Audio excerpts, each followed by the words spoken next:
Welcome back to my next project where I'm going to fix my own screw up. Sounds like something that's interesting to you? Stick around.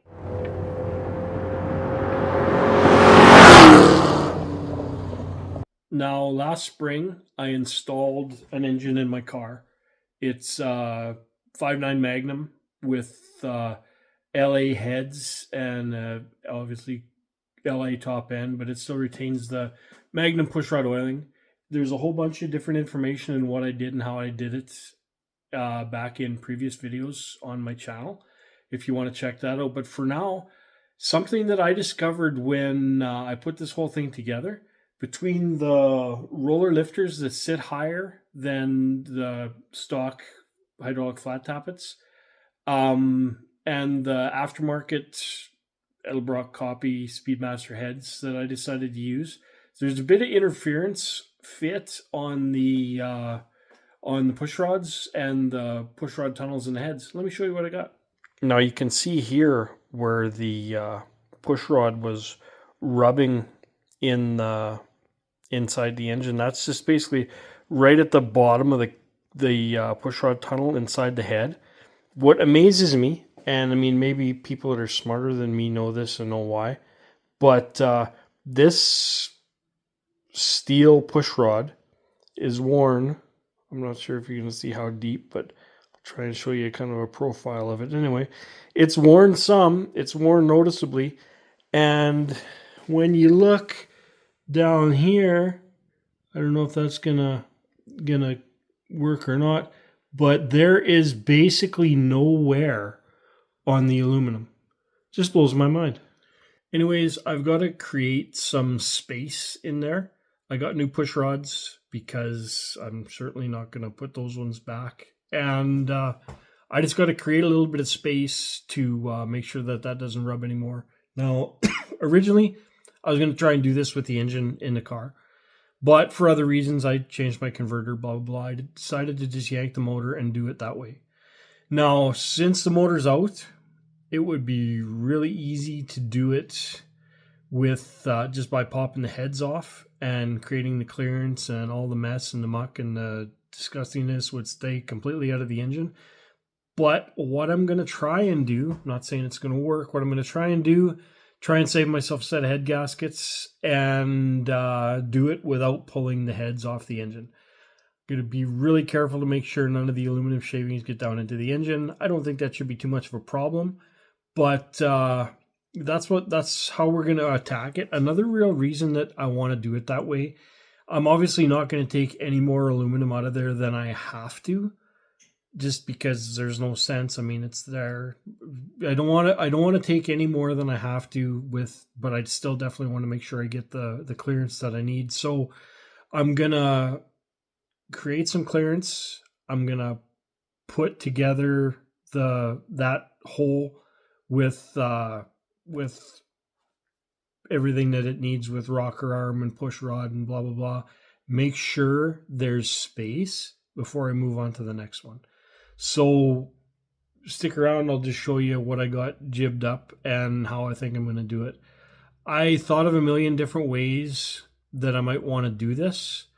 I think what I've got figured out is going to be about the minimal amount of effort and screwing around and the minimal amount of chips and shavings flying around. So tell me what you think.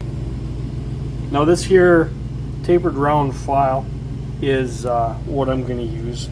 It's aggressive enough, but not bad. It'll shave that aluminum like skin hell, but it's just a little bit, like in the thick part, it's just a little bit bigger around than the push rod itself. So I believe it's going to do the job just like it needs to do. I thought about actually drilling out the entire radius of the entire diameter of the hole, and I thought of trying to get in there with some kind of a freaking Dremel or something like that, but then I decided I can go at it nice and slow.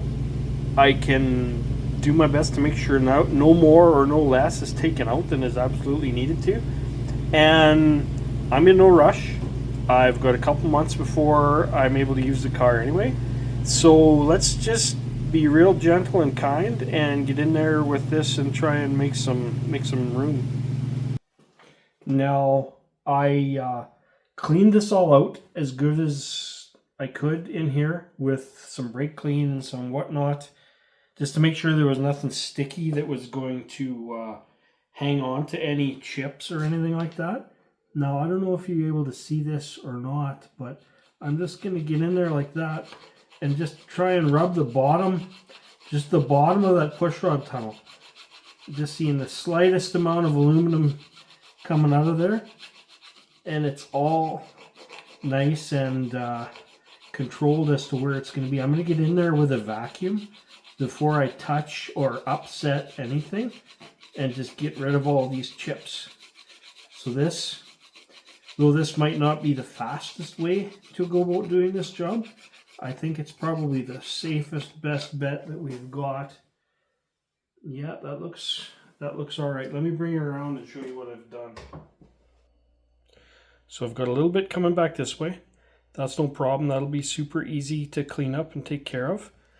I've got a little bit coming back out on this side. That should be no problem as long as I manage it appropriately. Now let's just see how much of that I'm going to have to dig out of there before I end up with the proper pushrod clearance that I need. Can't really tell how much I've taken out of there. Even like, I know you can't really tell for crap on this video, but I'm going to just set up a pushrod in there, see what it looks like, see how much. I shouldn't have to remove much material, I don't think, but I guess we'll see. Well, it didn't take that much. I moved the cam around basically until it was in the max lift position, because that's where it gets the closest, and I could still see I had light and space all around the pushrod, and more than just a little bit, more than just like a sliver, I had room just to make sure. I mean, who knows what might happen when everything gets warm and expands and whatnot like that. So that's what I'm going to do. Only thing is, now I got to do it 15 more times, so I won't bore you with any of that. So that's it. It was pretty simple. I'm really glad I caught it though, because you know, you've got a push rod like that and it's trying to be compressed on every stroke, and now you've got a weak spot where it's worn a little bit. It's just a matter of time till something bends or breaks, and that's definitely no place that anybody wants to be. So I'm really glad I caught it. I'm really glad it was no big deal to fix. It turned out really well. I wanted to tear some stuff apart on this engine and see how things were looking anyway. Cam looks good.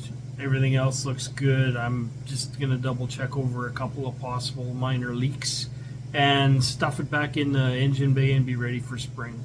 So if you're ever thinking about utilizing some of these either the knockoff heads like my Speedmasters or the Edelbrock heads, or realistically any aluminum or aftermarket head, have a look at those where the push rods go through those push rod tunnels, because I've become more aware of it in the last little while than I ever was before.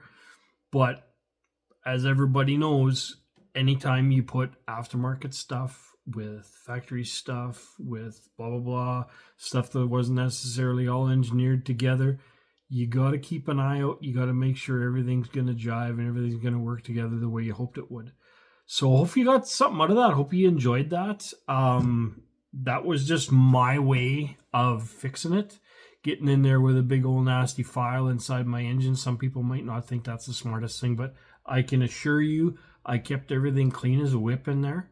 And I double checked and I wiped everything out again afterwards.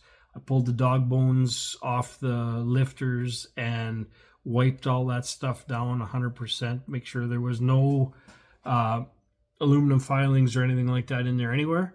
And I'm really happy with the way this has turned out. Appreciate y'all watching.